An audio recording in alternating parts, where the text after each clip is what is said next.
My name is Rod O'Connor. I'm the Director of Customer Success and Strategic Accounts here at Bright Idea. So welcome to our panel, Innovation Labs, Notes from the Field. We have a distinguished panel here today to discuss their experience with launching and running their innovation labs within their respective organizations. So I would like to introduce Ed Danis, Donna Tauber, and Ryan Pletka. I will let them go ahead and introduce themselves as well. So Ed, if you want to take it away. Martin. We've been an innovation organization for a couple of years now. I think if anybody has seen Lockheed Martin, we have a long history of innovation. But through the consolidation in the 90s of all these various companies, we have a heritage of very dispersed and very different innovation across the company. So my job is really to help synergize that and help us come up with some really new disruptive technologies to help us in the future. Cool, thanks, Ed. Donna? Hi, I'm Donna Tauber, and I am the Innovation Program Designer in Richland School District 2 in Columbia, South Carolina, and I've been in my role for about 2.5 years. We pitched the idea, having worked with an incubator for about 6 years, that we needed a full-time innovation role in our district. And I'm Ryan Pletka. I work at a company called Black & Veatch. We are essentially a basic infrastructure engineering company, construction company. So your water, your power, your cell phone, all those things that you rely on every day, those are the things that we're involved with building. So our innovation program, which I'm part of, started about 3 years ago. And really, we're sort of looking at what the next generation of infrastructure needs to be for the planet. Cool. Thanks, guys. So how did you get here? Well, you've mastered the necessary program-level activities. You built a strong foundation for engagement and collaboration and execution of the best ideas within your organizations. You're now delivering real impact back to the business, and now you've received buy-in from management that your program's on a sustainable track. So congratulations. But now what? So management wants more outputs. Management wants larger impacts. They've read articles about this thing called an innovation lab, and they think that it's a great idea that you go start one. So you reached your second step in the innovation journey that we've discussed yesterday. So congratulations again. You ask yourself, what is an innovation lab? And you start to ponder. So an innovation lab can create a unique environment for you for creativity. It also gives you the ability to allow your company to build new knowledge and test the riskiest cutting-edge ideas in a safe environment. To make this successful, there needs to be a clear strategic objective around the purpose of the innovation lab, but that purpose must also be made explicit at the executive level. With the objectives and purposes defined, your innovation lab should have the ability to identify and select the riskiest projects, separate out that work in the lab from what's going on in the day-to-day operations of your company, and then also allow people the freedom to build, prototype, fail, and learn.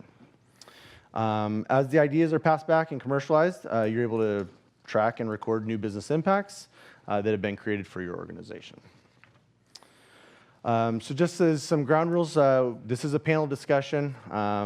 This is how we will handle the Q&A. If anybody has a question, please raise your hand. I have two trusty sidekicks, Michelle and Melissa. So when you raise your hand, one of them will come to you, and they'll give you the mic. Please wait a second so that we can get the mic queued up for you. Because there are two mics, we can have multiple people raising your hand. So just be patient. We'll get to you guys, but we look forward to a lively discussion here. So with that, we can get started. So I want to open it up. Sorry. So Bright Idea has developed the lab's product to give companies the ability to test and evaluate the riskiest ideas. I'd like to open up the panel now to learn about what prompted the creation of your innovation lab. So Ed, we'll start with you and kick it off from there. Okay. So like I was mentioned, we have a number of, I'll call them research labs around the corporation. Skunk Works being the most popular. That's where a lot of the fighter jets and some of the super secret projects occur. But we also have things like up in Silicon Valley here, we have the ATC, which is our Advanced Technology Center, where a lot of the space-related projects and some renewable energy type projects are being developed. We've got our advanced technology labs out in New Jersey where they're dealing with automation and robotics. And in Florida, we've got some other like cybersecurity type labs. So while these labs are focused on current innovations, things that are more incremental, solving today's problems, what we were missing was who's looking at the technologies of 10, 20 years down the road, and how can we harness the energy of all these different, not just the labs, but the innovators that may not be part of these labs, but want to and need some form of mechanism to get their ideas out there and see if they can bring them to fruition. So 3 years ago, our CTO created what's called the Tech Strategy and Innovation organization within our corporate headquarters. And so our job was to take a budget and go out and ask those questions that nobody else is asking, put the problems out there that are potentially moonshot problems. When you think of the moonshot back in the 60s, it wasn't just one solution to go land on the moon. It was a series of innovations that had to occur before you could actually land on the moon and bring somebody back. So we're thinking about what are those problems 20 years down the road, and what are those incremental, potentially transformational innovations that have to happen in order to make that moonshot.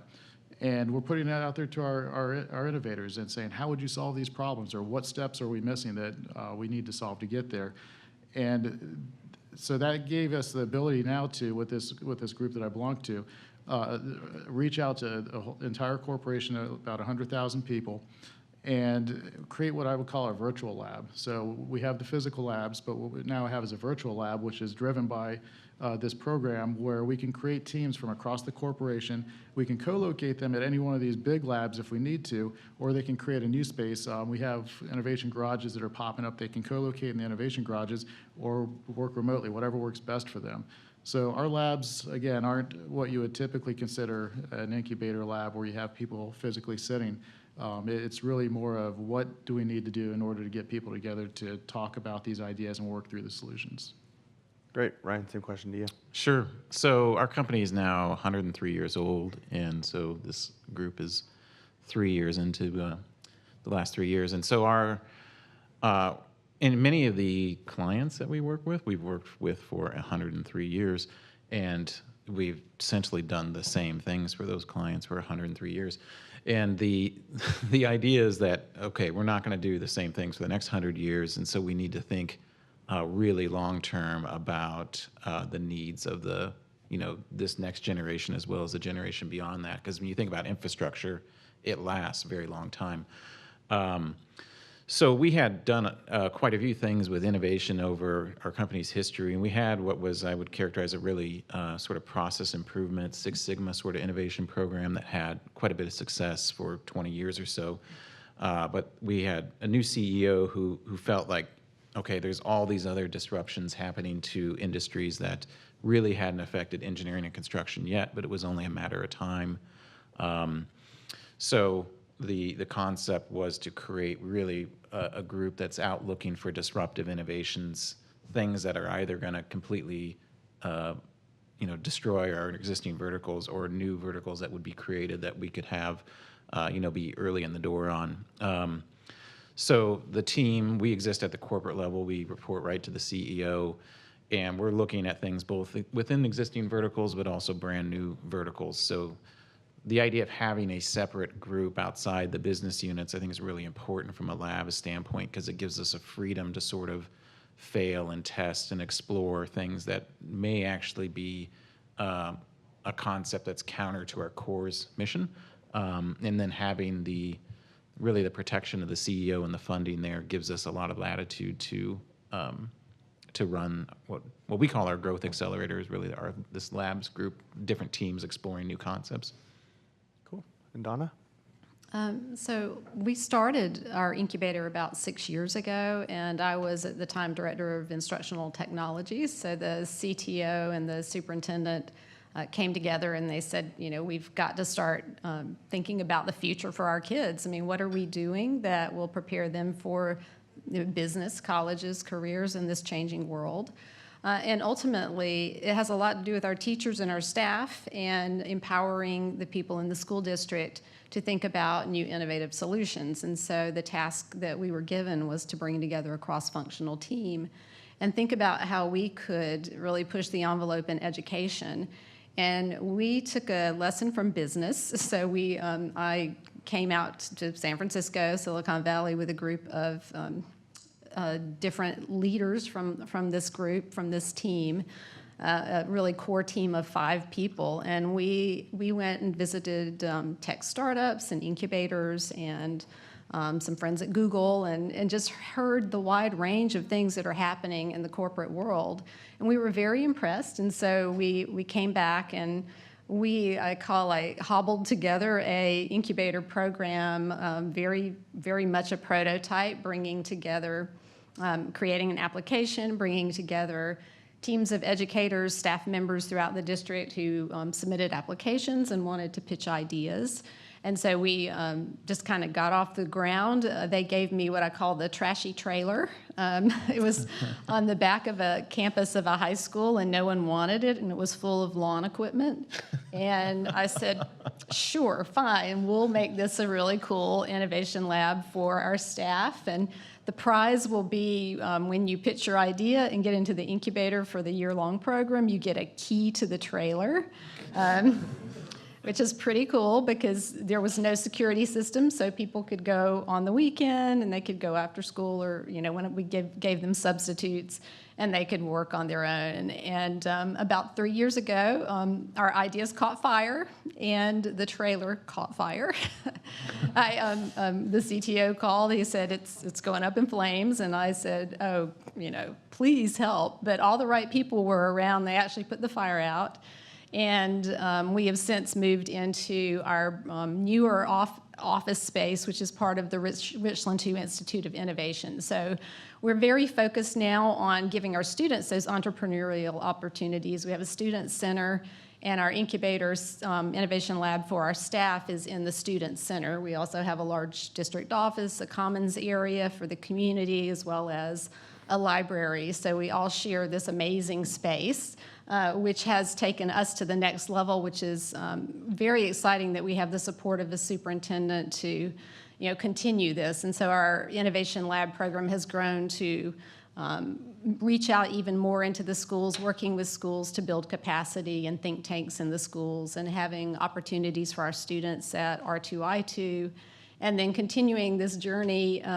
So we kind of came in the back door with Bright Idea because we'd already been doing all this face-to-face and with spreadsheets, and we realized we needed a way to show what was happening, what the good effects were from some of these teams. We've had some very disruptive programs come out of the incubator. It's been an interesting journey, but we are excited to be where we are, and we are continuing to think about how to really get sponsorship and scale the ideas. And Bright Idea has been a nice launch platform for us to manage those projects, but also to just get this more broadly out into the community and the school community.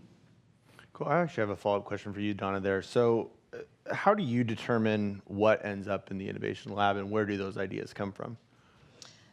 So we did start with the application process, and that could be any promising practices that educators who sometimes met through very strange circumstances. We had several programs where educators across the district would meet, and they would do some research and realize that we had a real need. Personalized learning would be a great example of a need that's ongoing. How do we move to competency-based assessment?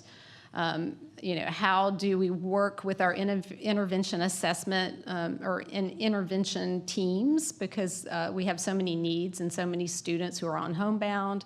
So offering, how do we change some of the services we offer to better meet the needs? So some things are just trying to optimize what we're already doing, and then other teams are looking at things like how do we bring AR and AI into the classroom. So we do have teams working across a variety of things, so we vet those.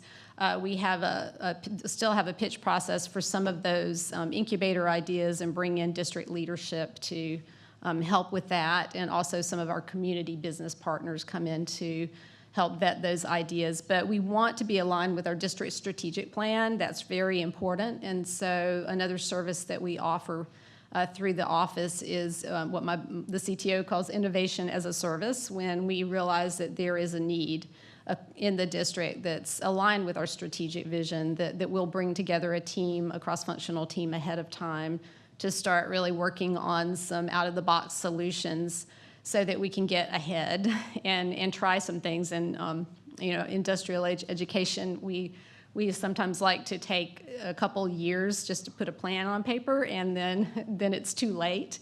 So this is really offering an opportunity for us to just get out there faster and quicker and get some results and inform our next steps. Okay, thank you. And Ed, let me ask you that same question. How do you determine what ends up in the virtual lab as well? Really, it's driven by the innovators. We try to cast a wide net across the corporation, and it used to be that everything came top down. We were directed either by program managers, contracts, or even the customer to say, here are the things that we need. And we're finding that it's becoming such a competitive landscape now, especially with the startups. The DoD's been moving out to Silicon Valley, Boston, and Austin to look for those new innovations. And so we recognize that while we do some great innovations already, we're probably not tapping into the innovations that we could. And so again, getting back to that question of what aren't we looking at that we should be, and it can't come from top down. So we do a lot of grassroots efforts, whether it's ideation through challenges and hackathons, or even really having an open solicitation for ideas. They can come from anybody and anywhere. Not all great technical ideas come from a technology-based employee or engineer. So we really don't have any one set way of capturing ideas or anything that's driving it. Certainly we encourage, we create inspiration through problem challenges, through hackathons. Some of the things that we're finding is that as we mature as an innovation organization is that while the challenges have been helpful and the hackathon's been helpful, I'll put it in a different way. How many people want to be in shape but don't want to get up 4 in the morning to exercise every day, right? We all want to look good, but sometimes putting in the effort's too hard. So when you find a different mechanism, like somebody wants to do Tough Mudder, okay, that's something that's going to drive me to get in shape. Either I'm going to go out and practice these obstacles, or I'm going to get in the mud and just get prepared for this event. By doing that, that gets you in shape, and so you don't feel like you're exercising. So we put together these different type of challenges where it's not just how might we, it's let's have a battle drone event, and let's let all of our innovation garages, which are basically maker spaces, create their own teams, and we're going to set some boundaries, like you can't have a flamethrower if it's an indoor arena. You can't have missiles, because we do have people who like to create missiles flying at each other. So we set some basic ground rules, but the real objective there is how do we make an artificial intelligence pilot? And so when you set the rules, like we're going to play capture the flag, or we're going to play tag, or whatever the event is, it drives them to do something that maybe they wouldn't have normally done otherwise, or think outside the box because they know somebody's going to come up with something different, or they're going to react to things that they've seen from previous competitions. And so we create those type of challenges now for our innovators to come up with ideas that, again, may not have come out of a how might we challenge. Just a quick little plug for everybody. We did open up an external challenge. It's called Alpha Pilot, which we've teamed up with the Drone Racing League to come up with artificial intelligence pilots and drones in a racing environment. We're going to pit them against the real pilots. So be on the lookout for that. We're expanding now beyond just internal innovation to external innovation, and welcome you all to take a look at that. Great. Let's open up to the crowd here. Any questions? And don't be shy. All right, this one's for Ed. We're with GM, and we're a large company, and we've found that we have something like 37 separate innovation teams that work completely independently of each other. We see that as a big problem. You mentioned that you guys have similar issues because of mergers and acquisitions. I was wondering if you could talk a little bit about how you're approaching that. Do you think it needs to be solved? Is it a problem? That kind of stuff. Yeah, that's actually something I've personally been addressing this past year. Every time I go out and speak to somebody within the corporation about our innovation program, and especially the Skunk Works guys are the worst about this. Always going, we've been doing that for decades, or we're doing this, we're doing that, and a lot of times people, you'll find overlap, and people will say, well, we're the ones that started it, so we should be the only ones that do it. Yeah, that, to me, that's not the right approach. So we've started a innovation management community practice, for lack of a better term, where we're bringing people together from all of these different groups or tribes, if you will, across the corporation and saying, what are we doing? First of all, who's doing what, and how can we work together to do those common things? We're planning an innovation summit, and it's surprising to me we haven't done this as a corporation already, where we're bringing these teams together for a couple days, and day one's just going to be, what are you doing? So everybody understands, here are 18 different teams, then what are they doing? What are their core competencies? What are their skill sets? Is there any overlap? And day two, we're going to talk about, okay, how do we, first of all, do we want to do anything? Is there synergy to be made there? And is there anything we need to do to help build those bridges between the teams? And maybe the answer is no, we're not going to do anything. We like the way they are. But I suspect that, again, when we're in this competitive environment that we're in, we're going to say that we can work collaboratively in these areas. We just need to open those communication lines and give them a forum to communicate. Cool. Anybody else?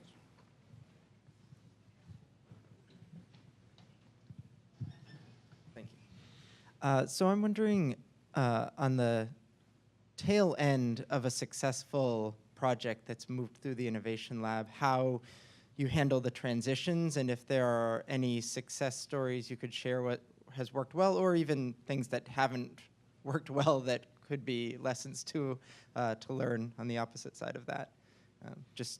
Not necessarily scaling to something bigger, but when you need to hand off something that's been successful to a different group.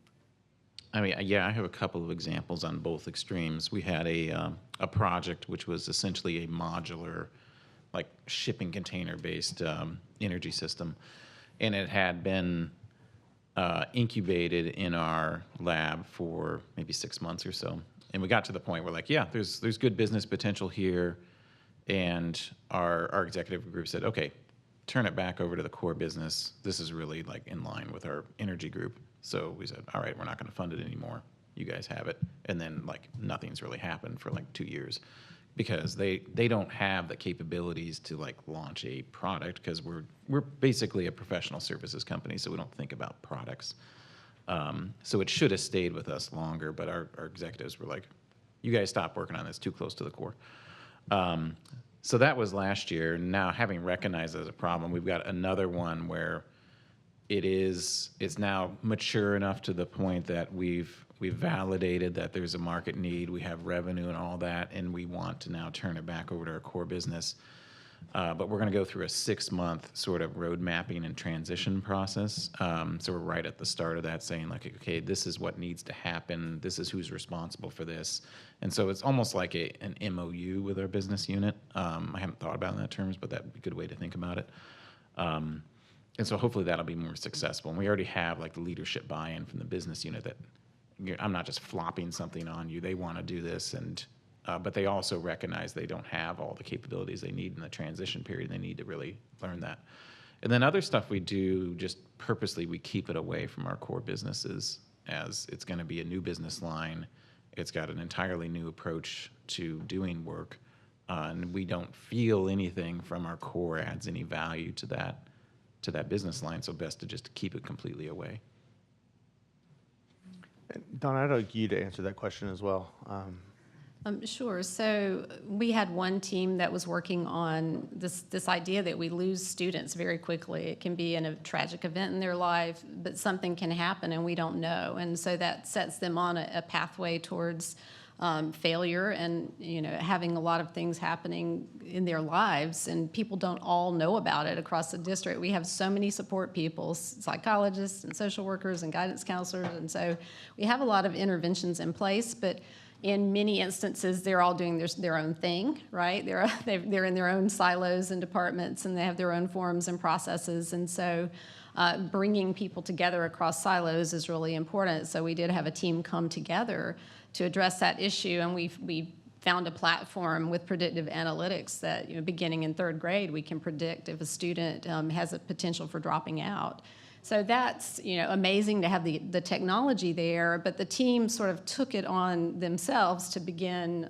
We kind of launched it through the back door through our IT department getting people on board who were, who had other software platforms that were not doing the work that they needed to do. So we were able to successfully let that team pitch their idea.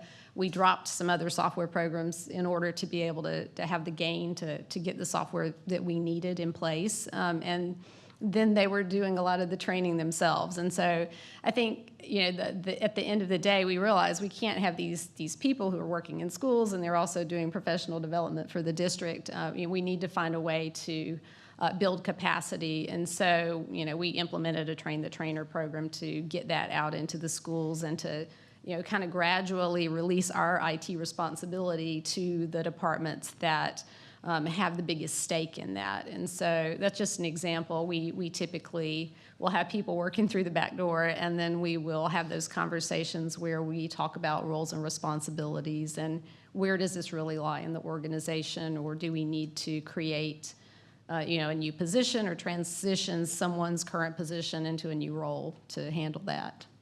Cool. And Ed, how do you guys do that, So Lockheed? we think about transition from day one because a lot of our technologies are so far out that it's not an easy path. And so we train our innovators to not just think about the technologies, but who cares and applies it. So we go through the whole design thinking process. And it's unfortunate that for some that you have to have really thick skin in our area because there's so many failures. And I feel like we just opened up actually an innovation garage down in Orlando, and we have this big banner up there that has the Edison quote. I didn't fail 1,000 times to build a light bulb. I found 1,000 ways not to build it, and then they tried to find ways so it didn't work so good. But we feel like when we tackle these problems, we don't pick one solution and go and put all of our money towards it. We find 10 different ways, and again, 9 of those are probably going to fail. 1 of them might make it on if we're lucky. But because we thought about it early on, we've kept people involved from the early phases, even from inception.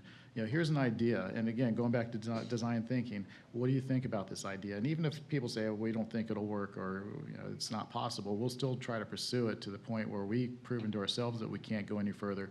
But as we have those failures, or as we have those successes, whether it's a customer stakeholder in the government or a program manager within the company, they've gone along that journey with us so that by the time we get to the end, we don't come out of the lab and say, ta-da, we came up with a great idea and it works. And people say, oh, whatever. They've actually been invested in it from the beginning. So when you get to that day and you say, ta-da, they're like, awesome, I've been waiting for this, So for us, it's really about keeping communication, back to that key thing, keeping people involved, getting their feedback, keep them interested and engaged really helps that transition. As far as what we have transitioned, most of it so far, because the technologies that they can use today are going to be more mainstream. We've had some AI solutions that came out, again, back to the drone concept that help support those technologies. We've had some that have supported our exoskeleton. If you Google it, you'll find we've been working on what some people are calling it the Iron Man suit. Doesn't quite look like it. It doesn't have the rockets to make you fly or anything, but it's to help support like the troops when they have to carry large, heavy items. It helps release the strain of that. Maintenance workers in our factories helps relieve the strain on their legs and back. But we've had some successes out of our innovation labs that have supported that. Cool. Actually, I'd be interested in purchasing a couple of those.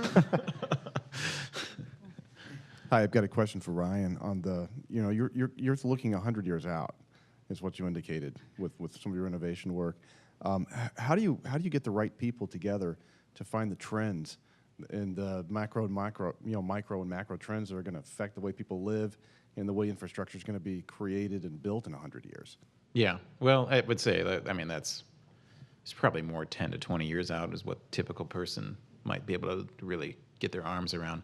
We have a program very similar to the GM program, the Synapse, I think it was the innovation event, where it's an open call to the company to really self-nominate. So kind of at the start, we had, I think it was similar to you, we're sort of top-down, we need to form a team around blank. Let's have the executives identify people who should be on that team, and the executives know maybe 50 people, and it's always the same people, and really those people, they're already doing something.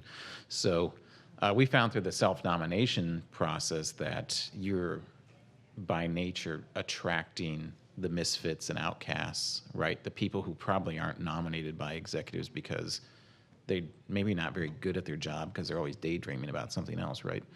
So this year we had like 200 people apply to that program. We picked 120, and then we did 3 events worldwide in Detroit, Kansas City, and India. And then that started with kind of like a 3-day hackathon, startup weekend type approach. And teams the individuals would get together and they'd form teams, either people that they never knew each other probably for the most part, and they formed these teams. And so one of the things that we've really learned over the past few years is not so much about the idea, it's really the team, right? So it's a combination of these unique talents and perspectives that they get passionate around an idea. We found it to be very good process to filter down to the top teams. And invariably what has happened, those teams have pivoted many times from their initial concept. We had a team this year that was looking at school safety, and they're obviously, everybody's really passionate about school safety. So we said, okay, go talk to 100 people in the school field, which we don't do a lot with schools. And turns out that every school has a problem with safety, but they actually really have a problem with funding, right? They would love to do all these things, but no school has enough money to do everything. So that team now is working on school funding solutions. But it comes down to those people and getting the people who are passionate and motivated and want to do something different from their day-to-day job. And in our lab, we give them essentially a ticket away from their day-to-day job so they can focus full-time on something else. And that's another major learning from us is like initially before our team, we tried to have people do innovation sort of like off hours or in between jobs or something like that. It just doesn't work. Nothing happens, right? People have maybe a weekly meeting for an hour and they all talk about what they need to do the next week and nobody does anything, right? Mm-hmm. So, but if you make it somebody's full-time job to completely transition and you say like, hey, from your career standpoint, this is an opportunity for you to launch a completely new business, that has provided the motivation to those misfits and outcasts.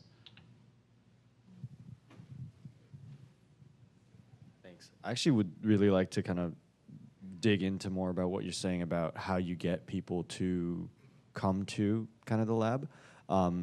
It's slightly a 2-part question where it's like, who do you guys have in your lab? Because as you know, we have our Studio Y, and we right now are setting it up to really have kind of 2 types of customers. One, our incubated project teams, and then 2, really just anybody who is like, I want to work on something outside of my normal day job. And then for the people that you're bringing in full time, like how far do they go with it, and is that motivation enough? Yeah, so just to drill into like a little bit more examples. So this year with the 120 people, they formed 20 different teams, and then we down selected that to 10 teams based on this initial round of pitches. And we did challenge each team, go out and actually talk to customers. And so we found like, half the teams actually went out and really did a good job talking to customers. And so mostly we then down selected on those teams to about 6 is what we ended up with. And then even within the teams were maybe 5 or 6 people. Then we said, okay, who among this team or 5 or 6 people is like really wants to change jobs and is motivated enough around this topic that you could see yourself switching from your current job to this new full-time position. And so that, of course, is another big self-selecting gate. So our teams generally at this point, they're like 2 founders. We did have some teams early on was a single founder, and I think it's been a challenge with our single founder teams to really have those people be able to tackle everything they need to. So with our most successful teams, the founders are really kind of like yin and yang. You might have somebody who's really business development focused combined with somebody who's technical. And then invariably, they only have the resources they have and they need additional resources to do things. And so last session, we talked about that gig economy platform. We really use that to find the supplemental expertise, be it blockchain or AI or something else, for short-term assignments for those teams. And sometimes we'll bring on a 3rd team member or more to really fill out the team as they sort of keep hitting milestones. And Donna, how do you guys do that at Richland? So we do, we have the formal incubator process, and I probably didn't mention, we do provide substitutes. So we will have team members have the opportunity throughout the year to be in the lab and have that time with their team. And I think that's why we're successful, because typically teachers, staff members at a school are pretty much locked down to the schedule. And if you ask them to come after school or events, it's pretty hard. They're tired. And so that's really one of the biggest things that we do, is provide those substitute days for them to come out. We're looking at how we can have a fellowship program where people can be on special assignment for a longer period of time.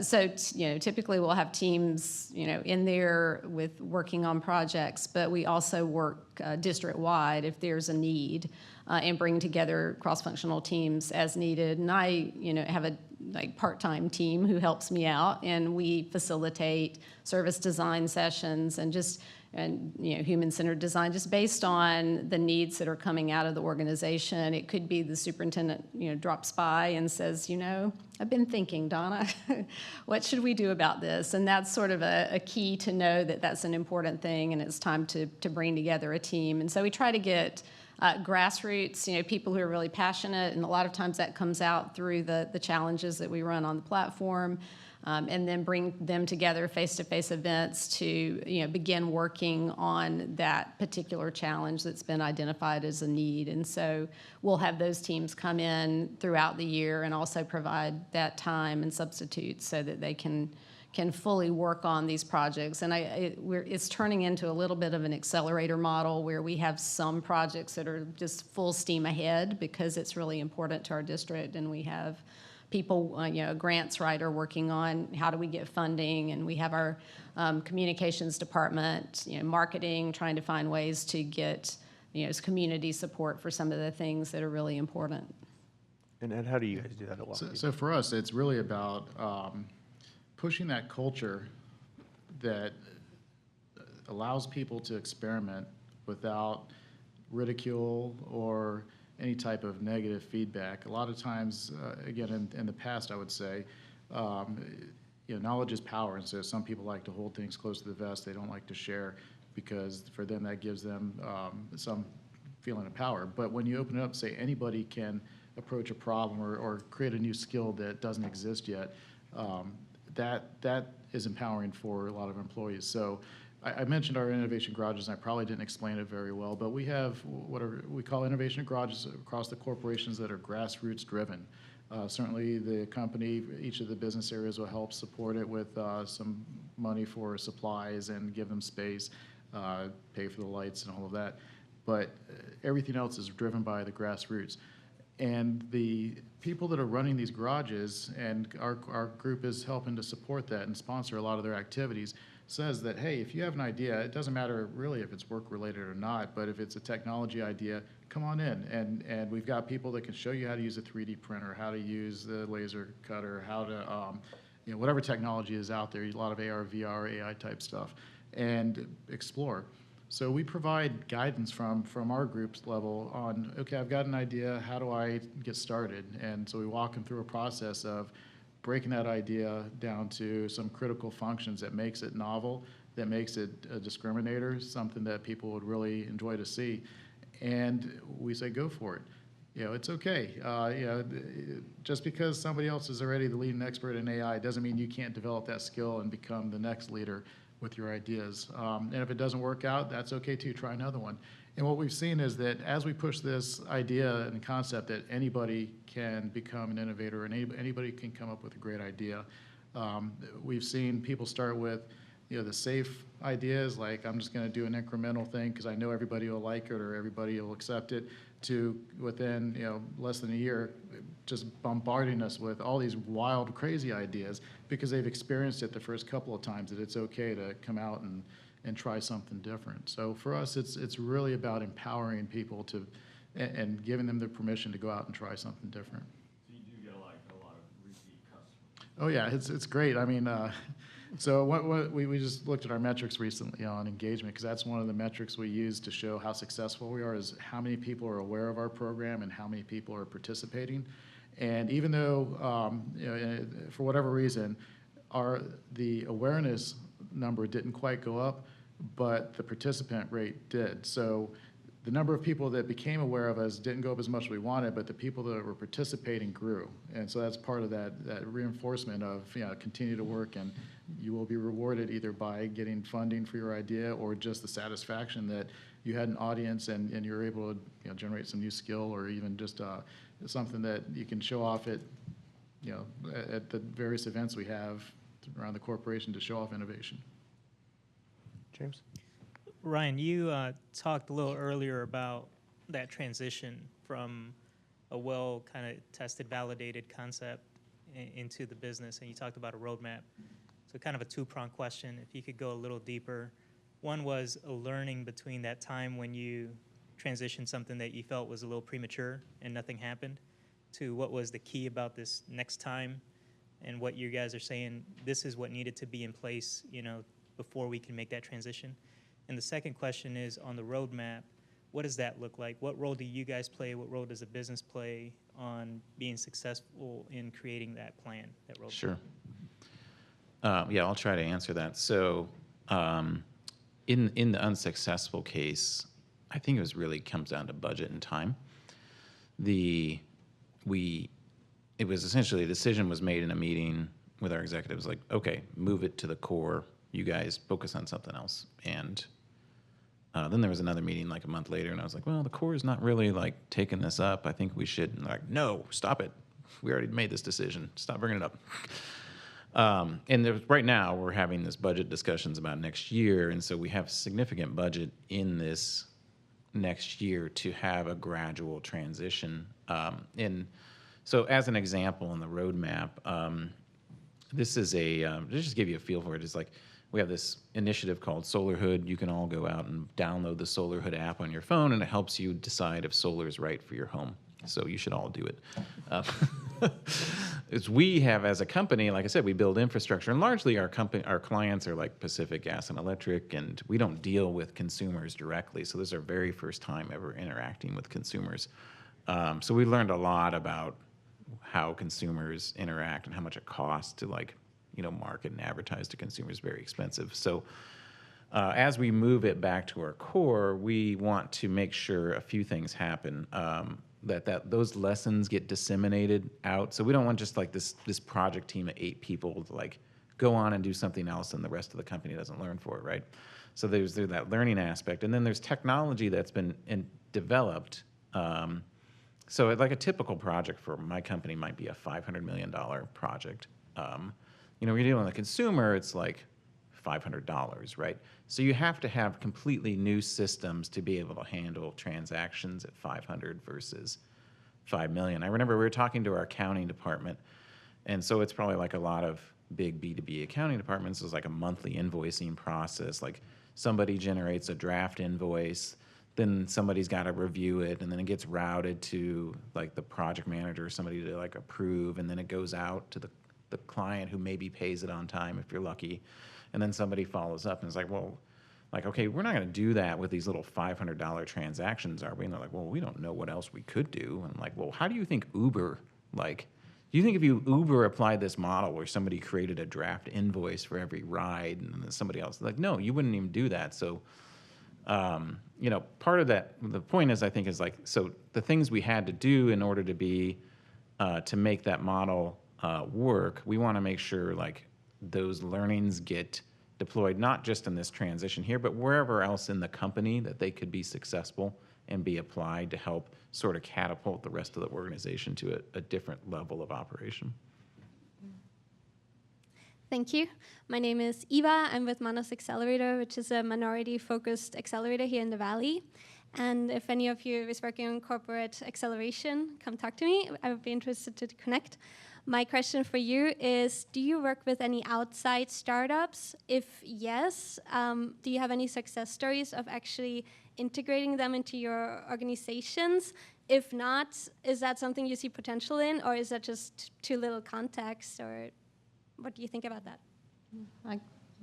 I can answer that. Being in education and obviously never having enough support, we do connect with startups. We do have an organization in Columbia, South Carolina called Ingenuity, and they connect businesses with a lot of really interesting projects, and they work across the city. And so we have collaborated on some projects with them.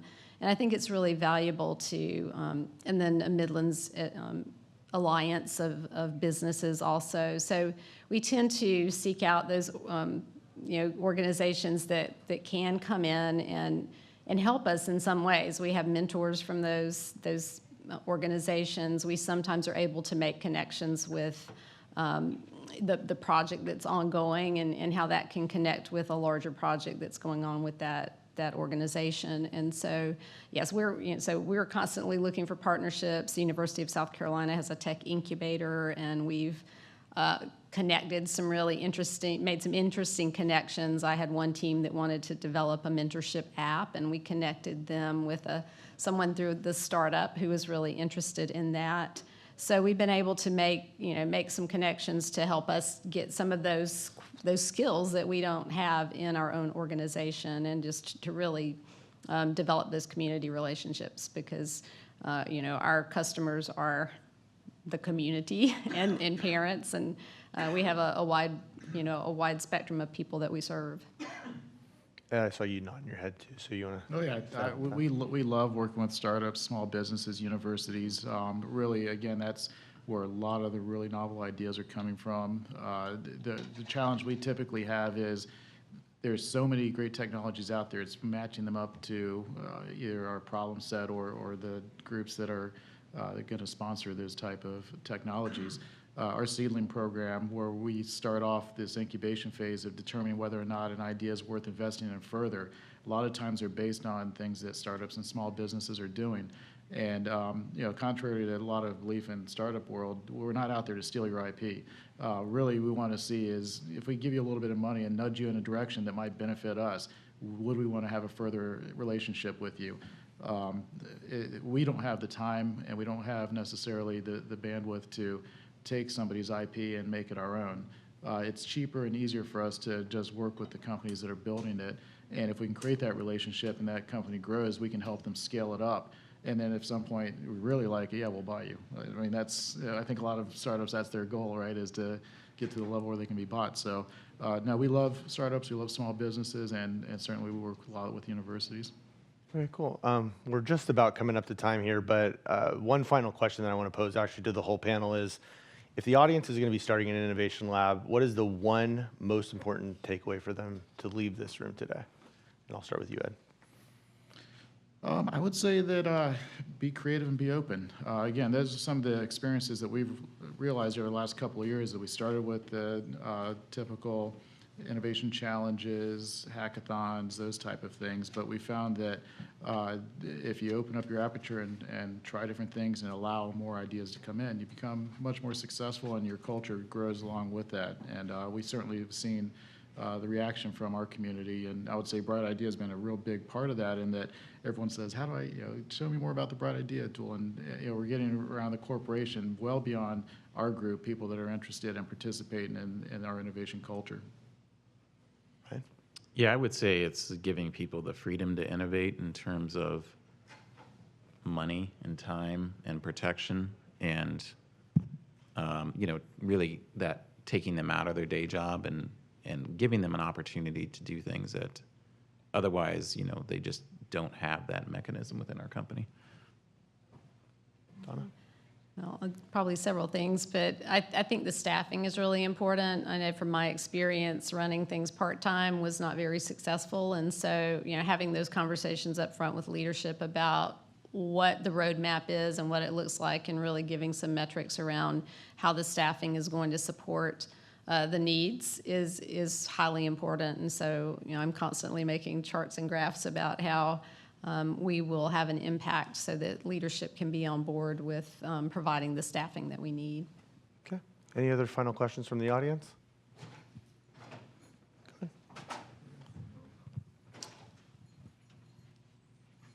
I heard you mention that you came out to Silicon Valley to kind of benchmark other accelerator programs, and we've done similar things. One issue that we've found, though, is people in like a Y Combinator and a 500 startups are fighting to become CEOs and founders of billion-dollar companies. Do you give any stake or equity or ownership to your employees that create something internally? Does it become their full-time job? How do you motivate them to spend the extra after hours moments working on these projects if they're not going to be billionaires some days? So I mean, that's a challenge because that comes up constantly to people like, why should I do this? And one thing, we do have an advantage. We're employee-owned corporations, so everybody all has some equity stake already, or potentially has that equity stake in the success of the corporation. The main incentive we offer right now is to tell people, here is your chance to strike out on a different career path, an accelerated career path within the company, to potentially take an idea that you have that's been sitting in the back drawer, to become the leader for that idea, and that idea may become an entirely new vertical for our business, which could put you, in line to be like the next president of some new business line. So generally within the organization, that if somebody's going to become president of something, it's not like an accelerated path, right? It's a ground war of 20 or 30 years. So that's the main incentive we offer people now, is just an accelerated career path to do something that you're passionate about.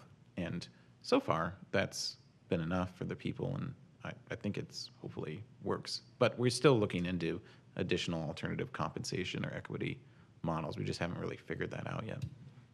Yeah, we're similar in that there's that safety factor. A lot of people have great ideas, and I hear all the time, why should I give Lockheed Martin our great idea?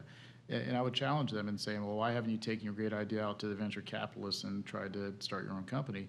And typically it's, well, I don't know if I could succeed in that environment, because it's not for everybody. That's a tough world to be in. And so we give them the safety of trying their ideas out here. And again, we give them almost full autonomy and trying to create a business within a business. So entrepreneurship, basically, where we let them go talk to customers and see if they can create a relationship where they can then lead to a contract. And so the payoff there is they become the lead, and within a company, their own small portfolio or their own franchise, if they can build it into that. And you're not going to become a millionaire doing that because you're still a salaried employee within Lockheed Martin. But we are looking at spin-outs. We've already had a couple of successes where things have actually come out of our innovation garages. So not even an IRAD or research and development project, but somebody built something within the garage. Lockheed Martin said, okay, because this was developed in our time, it's our property, and they asked, well, can I spin this out into a company? And there's a couple of instances where that's occurred. So we're thinking about making that more of a regular type of something that's more supported than these one-offs, but have a annual spin-out program where people that come up with great ideas spend them out and let them develop it in an external environment. And similar with other businesses, if it grows into a business that we can use and we like, we buy them back into the company. Mm-hmm. Well, we've actually had a team that started their own business, and we have programs that enable students to start their own businesses. So we do see things like that happen. But I think initially, like from the teacher staff perspective, they don't really have a career path. They're a classroom teacher. That's their pathway. They don't necessarily want to be a school administrator. So we offer a whole new avenue of growth and getting into different areas of the school district and learning, and so we've seen a lot of people just gain some skills that have enabled them to move forward in the school district or in their school in a new role. So I think we really empower people, and one of our initial goals was for teacher retention. How do we give people a pathway to leadership and actually keep them in our schools so they don't leave us. Cool. Well, thank you everyone for attending today. Hopefully the insights shared today will help you continue on your innovation journey as you head forward. I would like to give a round of applause for our panelists today, so thank you.